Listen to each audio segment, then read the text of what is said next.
იცით ვინ იყო ერთადერთი ადამიანი, ვისით სტალინს ეშინოდა? 1927 წლის 8 ივნისს 17 საათზე პიონერთა სასახლიდან ქალის ცხედარი გამოასვენეს. კუბოს ერთ მხარეს ლავრენტი ბერიამ, მეორე მხარეს კი გერმანემ გალობლიშვილი ედგა. ამ დღეს რუსთაველის გამზირზე მთელი საქართველო შეიკრიბა, თუმცა არ იყო ქართველი, რომელმაც საქართველოს დამოუკიდებლობა წაართვა. იოსებ ჯუღაშვილი, სტალინი. არდა სწორედ მის დედას მიაცილებდნენ უკანასკნელ გზაზე. ქალს, რომლისაც საბჭოთა ბელადს ყველაზე მეტად ეშინოდა. ბევრისთვის მოულოდნელად სტალინი დედის კეკე ჯუღაშვილის დაკრძალვაზე არ ჩამოვიდა. მეტიც მან შვილებსაც კი არ მისცა უფლება წასულიყვნენ ბებიასთან გამოსამშვიდობებლად. გამოაგზავნა მხოლოდ გვირგვინი წარწერით, ძვირფას და საყვარელ დედას, მისი შვილის, იოსებ ჯუღაშვილისგან, სტალინისგან.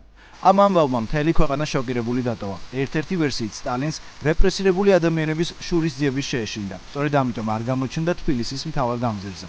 არსებობს მეორე ვერსიაც, რომ 1927 წელს მასობრივ რეპრესიებზე მომუშავე სტალინმა უბრალოდ ვერ მოიცალა. ქალი, რომელმაც მე-20 საუკუნის ერთ-ერთი ყველაზე დიდი დიქტატორი დაბადა მთაწმინდის პანთეონში, ვაჟა ფშაველას გვერდით დაკრძალეს.